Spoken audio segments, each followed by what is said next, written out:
Bon, ok. Je vais vous proposer ici quelques petites publications. On a choisi les meilleures, évidemment, que l'on peut trouver sur différents médias sociaux. Et donc, je vais vous proposer dans un premier temps de les regarder aussi attentivement que possible pour essayer de déterminer, selon vous, si on a affaire à quelque chose qui est fiable. Si oui, pourquoi? Évidemment, dans le cas contraire, sinon, pourquoi? Bon, on a quand même effectivement un indice juste ici, hein, la source est l'association des climato-réalistes. À première vue, ça sonne pas si mal que ça, que climato-réaliste quand même, mais en même temps, évidemment, on se doute bien qu'il y a anguille sous roche probablement en la matière. On se doutera bien donc en l'espèce qu'on a affaire à quelque chose qui est davantage de l'ordre de quelque chose pas bonne information. On verra tout à l'heure qu'est-ce qu'on doit comprendre comme étant une distinction entre désinformation, malinformation, désinformation, etc. On a un autre exemple ici où on nous explique donc pour comprendre, on nous explique pardon, la composition en fait exacte de l'atmosphère et on nous explique finalement que le dioxyde de carbone ne représente que cette toute petite portion. Donc si ça c'est la composition de l'atmosphère, ça, le petit point qui est identifié ici, c'est la source en fait de nos problèmes actuels, donc à toute fin pratique. C'est statistiquement tellement négligeable qu'il n'y a pas lieu de s'inquiéter sur la présence de dioxyde de carbone dans l'atmosphère. Bref, au final, on en arrive à la conclusion que c'est le fameux cirque climatique. Alors, un graphique qui, après tout, peut sembler intéressant à première vue, probablement pour un public de non-experts. Fort heureusement, ici, on a en l'espèce un commentaire qui, en raison de sa graphie, en raison de sa syntaxe, il y a plein d'éléments qui peuvent éventuellement nous mettre sur la piste du fait que c'est peut-être douteux, mais cette représentation graphique peut malgré tout semer le doute, probablement dans certains esprits. Et puis évidemment, donc, dernier exemple, on oublie complètement la notion de forçage radiatif. Donc on va y aller effectivement sur des raisonnements qui sont très basiques. Effectivement, il y a une multiplicité de causes. On va juste considérer qu'un seul facteur, aussi minime soit-il, peut avoir une influence ou pas. Alors ici, c'est pas simple parce que des graphiques comme ceux-là, on peut les retrouver dans plein de publications qu'on va retrouver sur les médias sociaux. Et souvent à mauvais escient. Ici, en fait, on a affaire à Valérie Masson-Delmotte, qui est une paléoclimatologue, qui est membre du GIEC, et donc qui étudie le climat sur le temps long, et qui œuvre énormément sur les médias sociaux, singulièrement sur Twitter, nouvellement X, et je la plains parce qu'elle se prend régulièrement des volets de bois vert pour le travail qu'elle fait. Donc elle essaie justement de répondre à ce que tu évoquais à l'instant, essayer de fournir des argumentations relativement concises, mais avec le fait que justement on est tellement habitué à avoir des argumentations qui sont concises, qui fait que même avec des argumentations qui sont potentiellement costaudes, comme celle de Valérie Masson-Delmotte, eh bien nous-mêmes on va se retrouver à douter. Donc finalement on est en pleine confusion constante avec des choses comme celle-ci. Elle essaye de reprendre les codes des créateurs de contenu, elle essaye de reprendre les codes des influenceurs, des arguments très simples, très courts, avec un petit graphique pour l'illustrer, mais on est tellement abreuvé de ce genre de choses que finalement, même des paroles qui devraient faire autorité entre guillemets, sont elles-mêmes remises en cause. Et là, c'est vraiment le défi qu'il y a devant nous. Alors, je vais vous proposer de regarder malgré tout, vous le savez comme moi, les risques mondiaux. Alors, je suis allé chercher le Forum économique mondial qui, comme on le sait tous, est un terrible organisme gauchiste, évidemment, qui nous informe, malgré le fait que c'est un terrible organisme gauchiste, nous informe que les principaux défis pour les 2 prochaines années, on a information, désinformation au premier rang, les événements extrêmes climatiques au deuxième rang, la polarisation sociétale, je l'identifie aussi puisque elle est aussi le produit finalement des médias sociaux, et au 10e rang la pollution. Lorsque l'on regarde sur un horizon de 10 ans, donc l'étude est sortie au tout début de l'année, en janvier, on voit que, évidemment, la question environnementale et climatique arrive au premier rang, une chute drastique, un collapse de la biodiversité, la réduction des ressources, des changements critiques sur le plan climatique, la pollution. Si on avait écouté ça il y a 30 ans, 40 ans, la pollution, c'est presque juste le 10e. C'est pas si grave la pollution en tant que telle. On est à ce point-là aujourd'hui. Et donc toujours évidemment la question de la mésinformation, de la désinformation, toujours la polarisation sociale. Et on voit évidemment donc les défis des extrants de technologie, et notamment pour l'intelligence artificielle. Donc on voit finalement qu'il y a une imbrication qui est extrêmement forte entre les technologies numériques qu'on utilise singulièrement sur le plan éducatif, donc toutes les technologies éducatives d'une part, et d'autre part la question environnementale et climatique. Malheureusement, on les aborde souvent de façon disjointe, alors qu'il y a un effet, comme je vous le disais, sur le plan de la polarisation. Je vous donne quelques exemples, et pendant que les exemples apparaissent à l'écran, je vais légèrement cacher. Voilà. Alors, moi j'aime beaucoup celui-ci, il est un petit peu coupé. Hein. On nous propose une citation, d'ailleurs qui n'est pas sourcée, de Margaret Thatcher. Le réchauffement climatique, dans le fond, c'est la meilleure option pour assurer, alors je cite de mémoire, le socialisme international. On a toutes sortes de choses comme ça. Moi je l'aime beaucoup celui-ci, alors on va reprendre sous forme de graphique à la main, en fait l'évolution des températures, depuis plusieurs milliers d'années. Je pense qu'on revient, oui c'est ça, à 2000 avant Jésus-Christ, peut-être 2500, j'arrive plus à lire. Évidemment, ce que ça pose comme problème, au-delà du fait que ça peut sembler relativement sérieux comme représentation de l'évolution des températures, c'est qu'évidemment, il n'y a aucune échelle. Donc, voilà, on ne sait pas trop dans quel...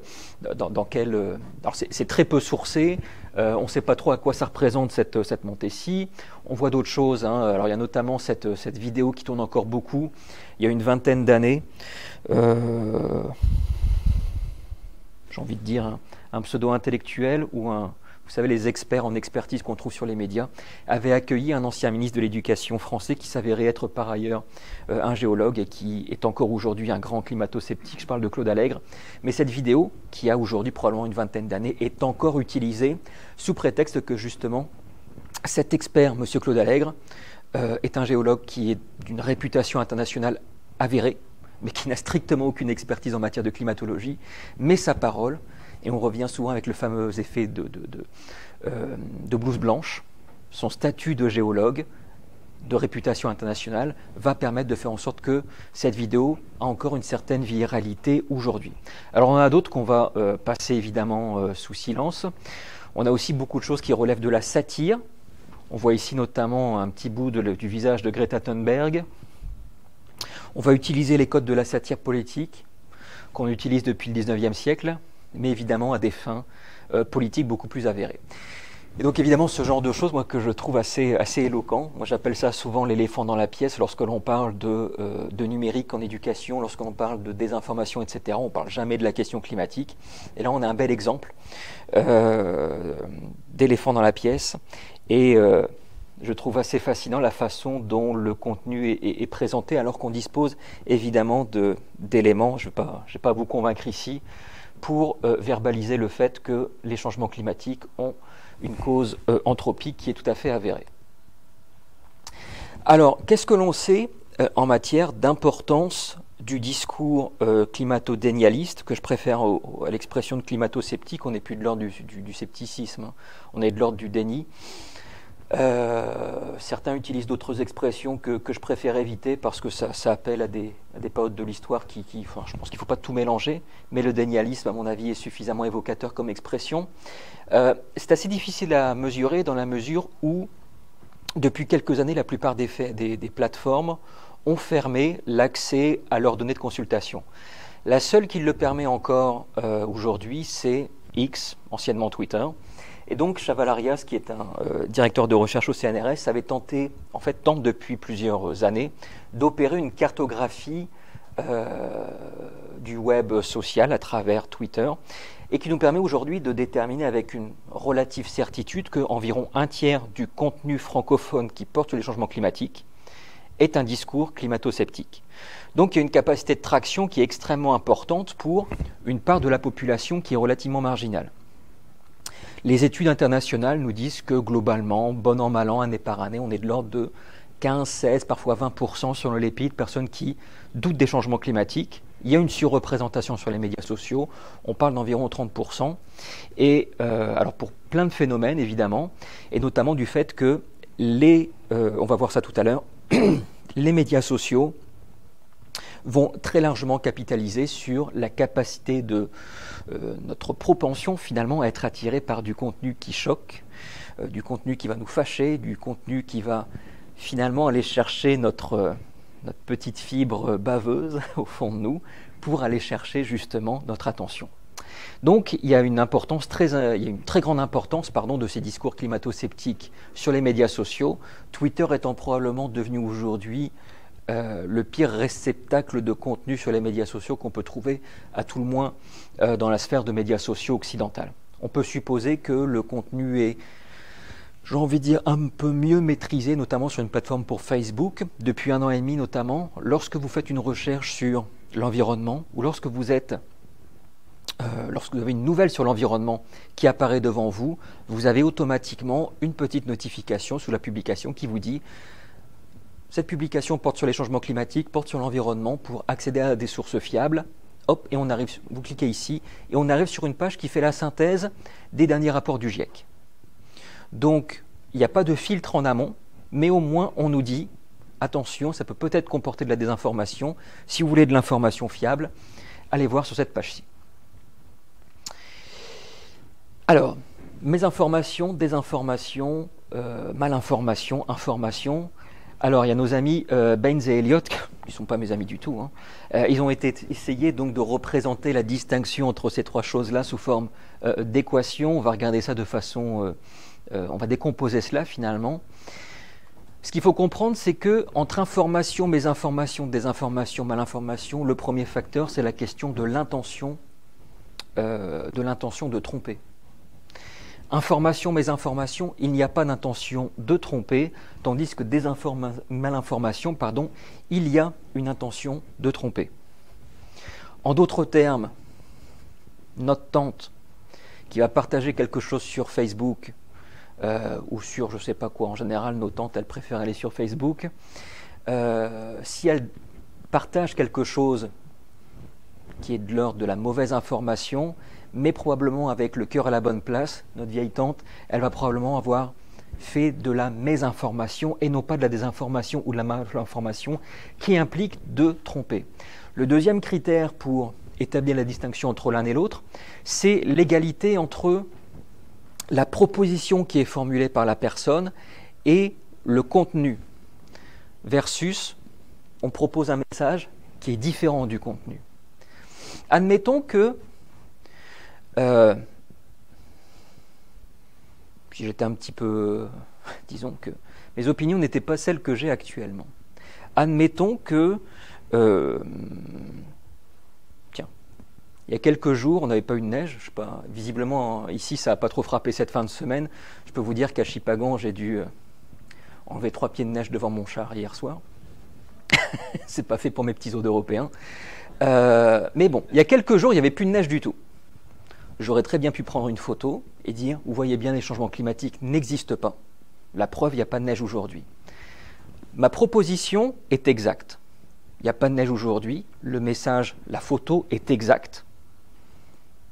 Donc, il y a une adéquation entre ma proposition et le contenu de l'information.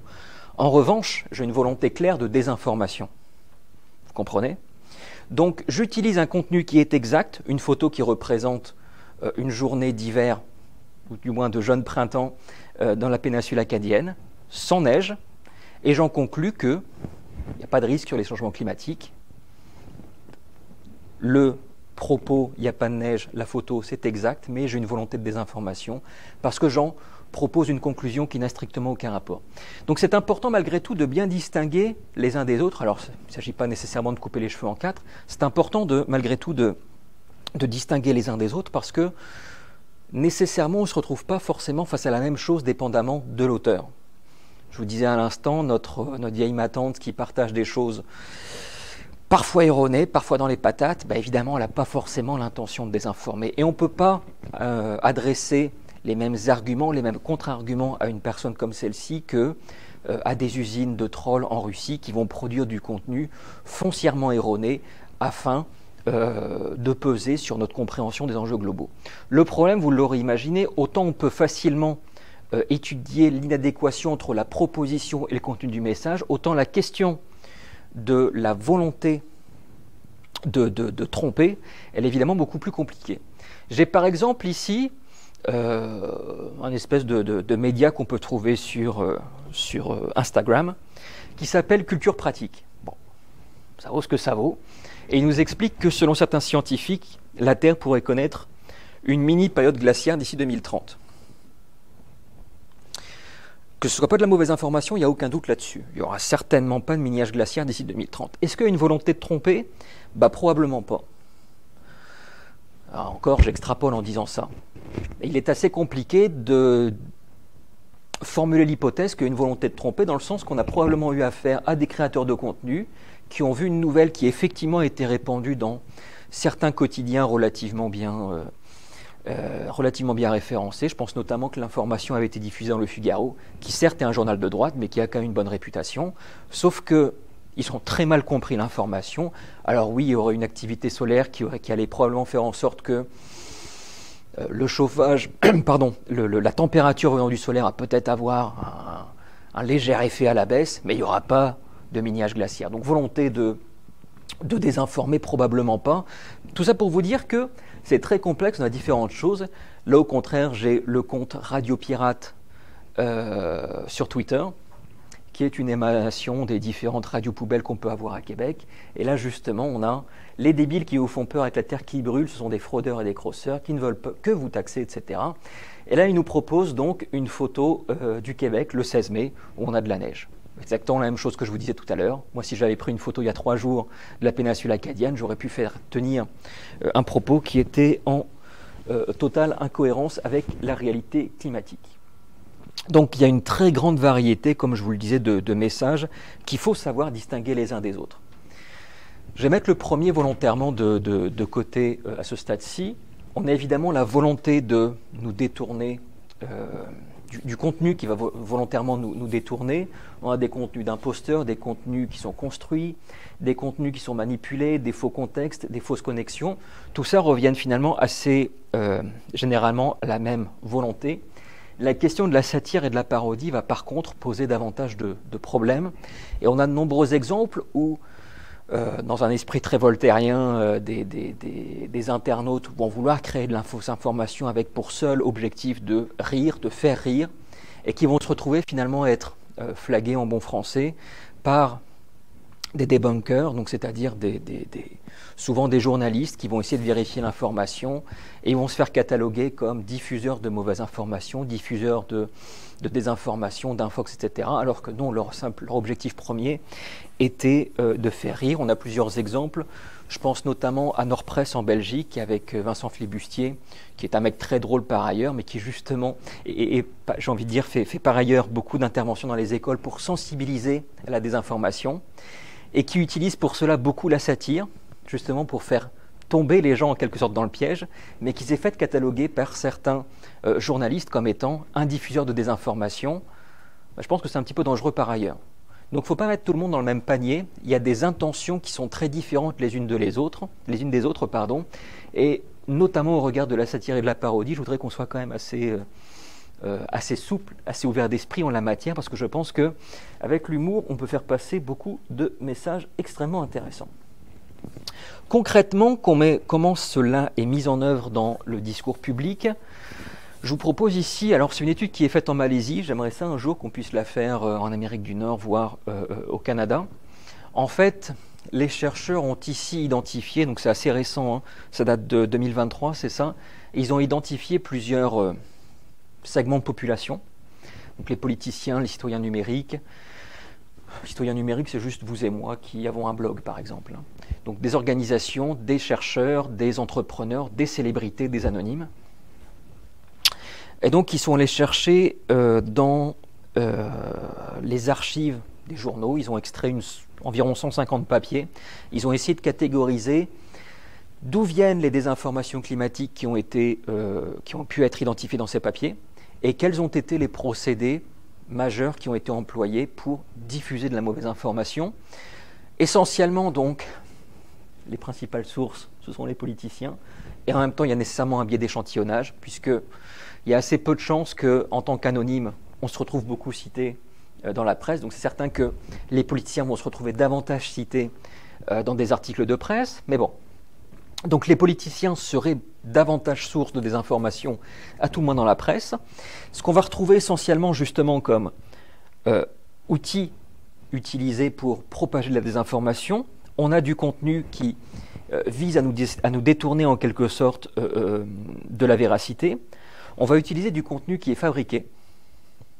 Donc on revient encore avec la question des usines à trolls, notamment dans les pays d'Europe de l'Est.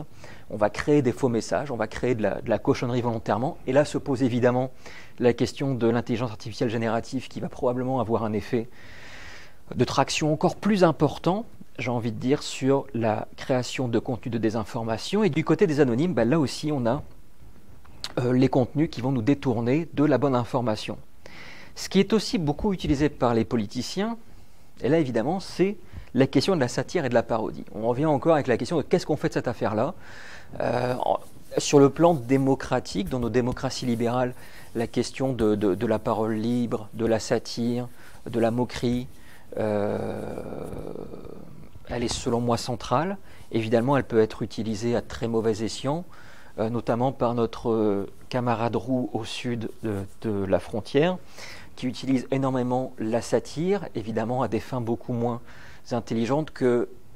Je parlais de l'esprit voltairien tout à l'heure, on en est assez loin.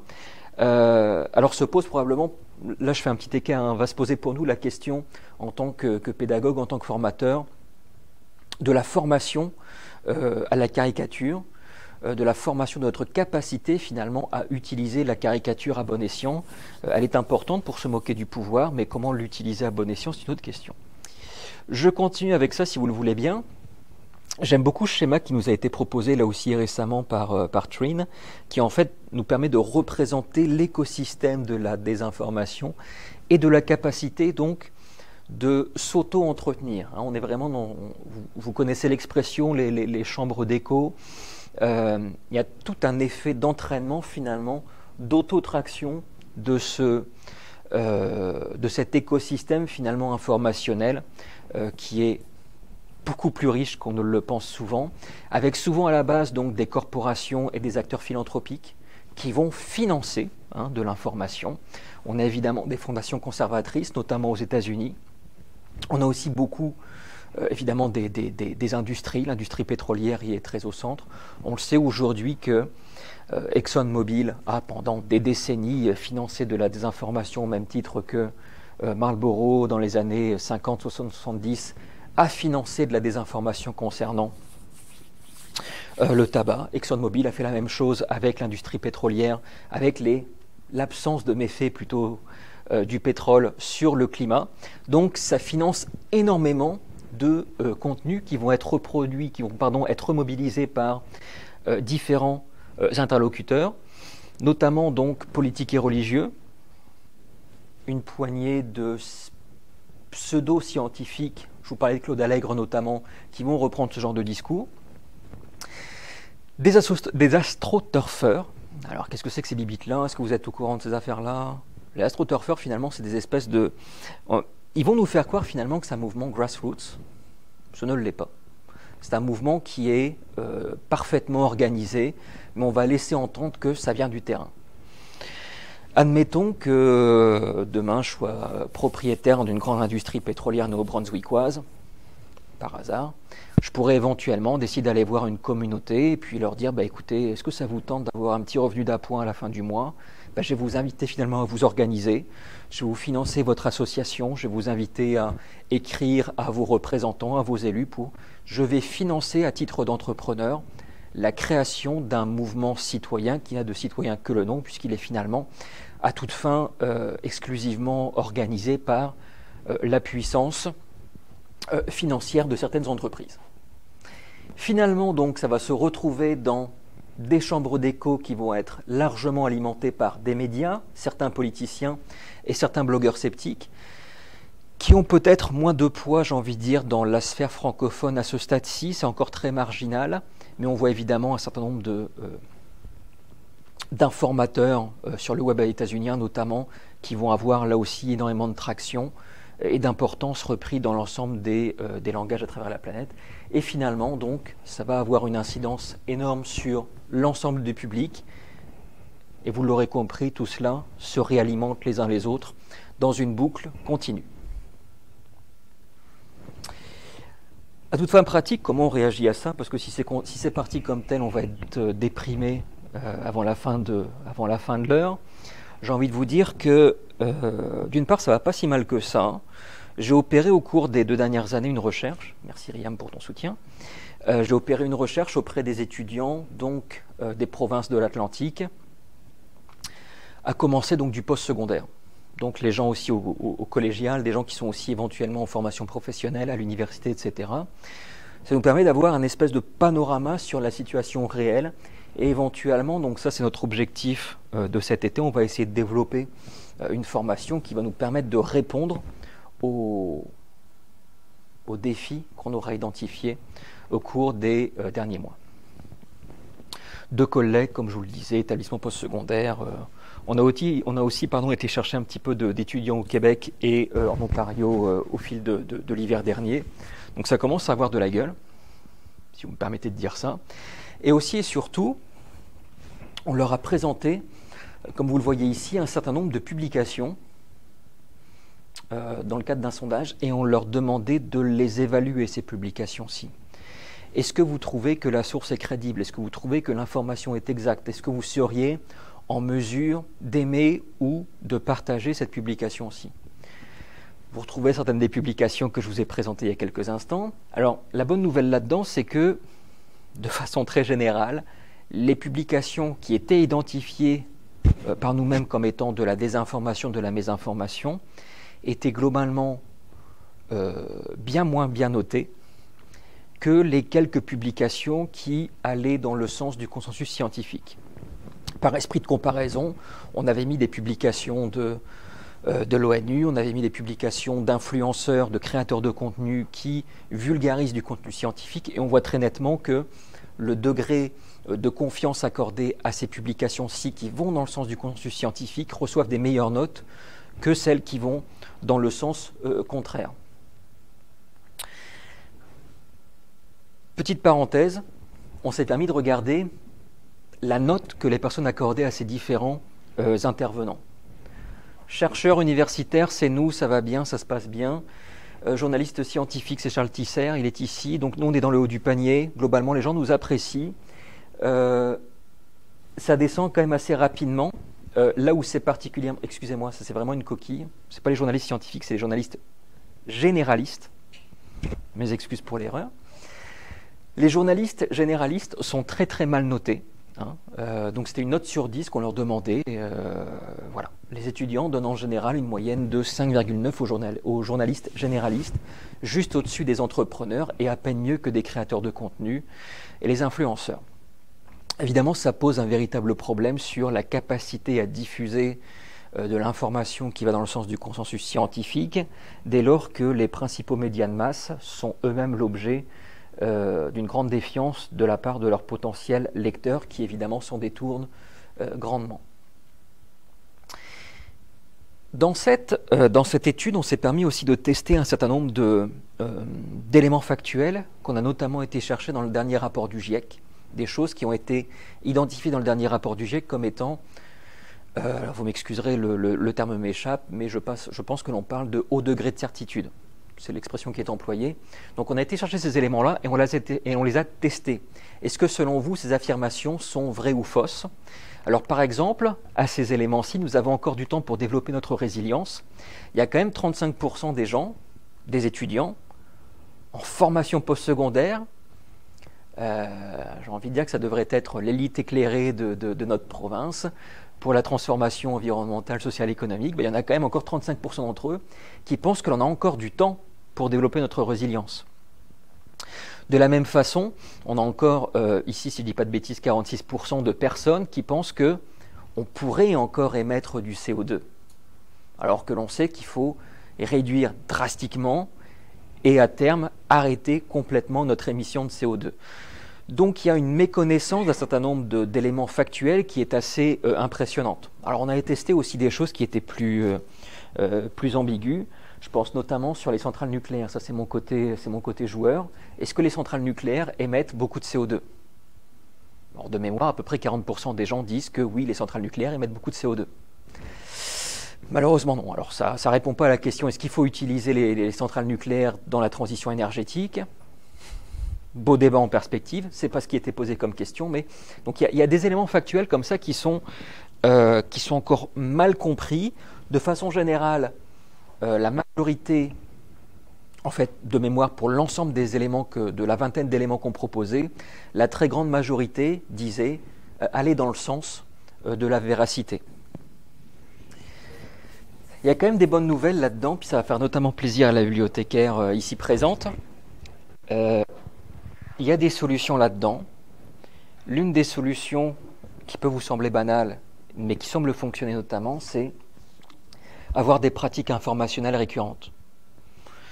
On a notamment testé, donc, est-ce que vous consultez tel ou tel média, à quelle fréquence? Et on voit globalement que les personnes qui consultent des médias dits traditionnels, alors je parle de presse traditionnelle, c'est peut-être un abus de langage, mais j'inclus aussi là-dedans donc le site web de Radio-Canada.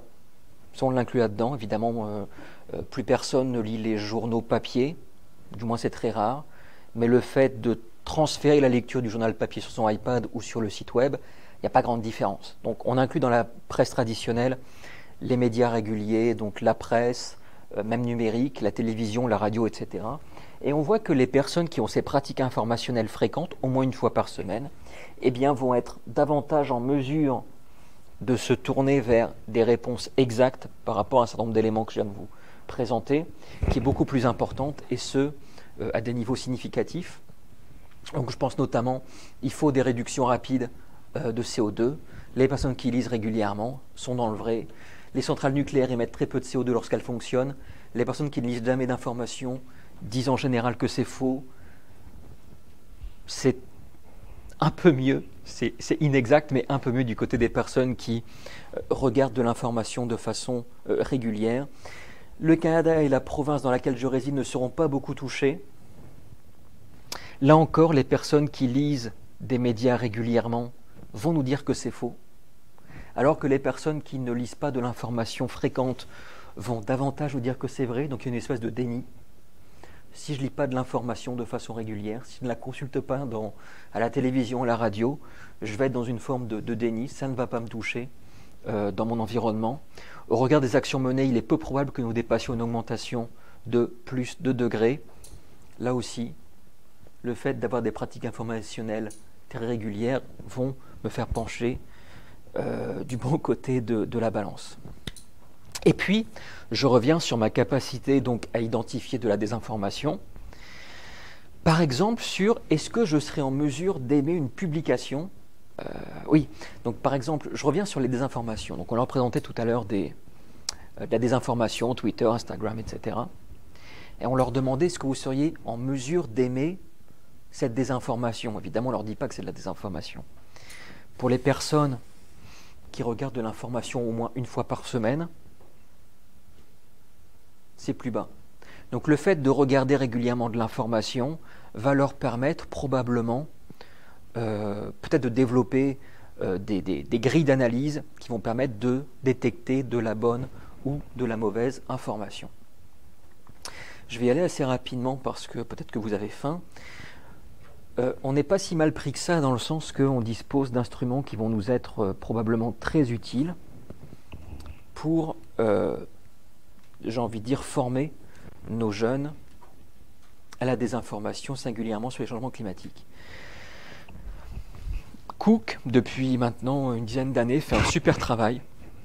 Il y a notamment cette application qui peut être téléchargée sur les téléphones, qui pour les plus jeunes va leur permettre de connaître les différents stratagèmes rhétoriques qui sont mobilisés pour faire croire à de la désinformation climatique. Donc ça s'appelle Cranky Uncle, le nom en soi est drôle. Et donc on va reprendre un certain nombre de fallacies qu'on connaît bien en philosophie depuis des siècles maintenant, mais comment elles sont réemployées dans le cas spécifique des changements climatiques. Donc c'est très bien expliqué, si vous avez des neveux, nièces, des enfants, n'hésitez pas à le faire, ça marche très bien, très très tôt. Ça c'est le bon côté des choses. Ce même auteur a contribué au site qui malheureusement est peu entretenu aujourd'hui, il s'appelle Skeptical Science, et ils vont reprendre notamment un certain nombre de mythes climatiques qui sont encore très largement utilisés aujourd'hui, et ils vont les débunker de façon méthodiques. Par exemple, le climat a déjà changé avant. Donc il n'y a pas de raison que le climat change à cause de nous aujourd'hui. Voilà un certain nombre d'arguments qui sont analysés de façon très simple, très bien expliqués, et que je vous invite à aller consulter. Dans un papier qu'on a écrit avec Riam puis Marie-Lou cet été, on proposait aussi, en tant que pédagogue, un certain nombre de courtes activités qu'on pourrait remobiliser pour sensibiliser donc au changement climatique. Alors comment on peut le faire? Par exemple, je donne un cours de statistique, mon examen je le donne sur des... Puis c'est un cours de 2e année, là. Pas besoin d'être astrophysicien pour faire des statistiques sur le climat. Je suis allé chercher les données de la NASA, et puis je fais des analyses de corrélation. On voit très bien que l'augmentation, tu parlais des particules par million, avec l'augmentation de la température, il y a une corrélation qui est très nette. On voit très bien qu'avec un test du Kikaré, que dans l'hémisphère nord, il y a un impact, les anomalies de température sont beaucoup plus importantes que dans l'hémisphère sud. Donc il y a un certain nombre d'analyses statistiques que l'on peut faire très facilement avec des données qu'on peut trouver de façon publique. Et là, en l'occurrence, c'était des données de la NASA. Il y a plein de choses que l'on peut faire en dehors, finalement, des disciplines traditionnellement imputées à la question environnementale. Il n'y a pas qu'en biologie qu'on peut étudier la question climatique. On peut le faire donc en maths et en stats, je viens de vous l'évoquer. On peut l'utiliser en politique, on peut l'utiliser en littérature. En littérature, beaucoup justement pour réanalyser les sophismes et les différentes stratégies argumentatives qui sont mobilisées dans le discours public. J'avais aussi donc, j'ai repris le travail de Pouck et j'ai essayé d'en faire une... Comment je pourrais dire ça? Une verbalisation, une traduction en français, donc une espèce de carte qui permet de visualiser l'ensemble des stratégies que l'on peut rencontrer en langue française. Donc on va utiliser les anecdotes. Évidemment, des anecdotes, on va essayer d'en tirer des généralités. Évidemment, c'est un biais statistique. Changement des règles du jeu. Si vous êtes des amateurs de forums sur Internet, là, les changements des règles du jeu, c'est très souvent employé. On va dire, ouais, mais ça marche pas. Tu réponds, ouais, mais de toute façon, ça, c'est pas grave, c'est un autre truc. On va changer constamment. On bouge la taille du but. On déplace le but de sorte que quoi que vous répondiez, oubliez ça, vous ne pourrez jamais répondre à la personne. On va utiliser aussi beaucoup l'homme de paille. On va aussi beaucoup utiliser l'homme de paille, très mauvaise traduction d'ailleurs. On devrait dire effectivement l'épouvantail. On va donc évidemment pour caricaturer de façon négative la personne, son interlocuteur, son interlocutrice. Et voilà, écoutez, je respecte mon heure qui m'était impartie, il est 13h. Mais si vous avez du temps pour en discuter, ça me fera plaisir.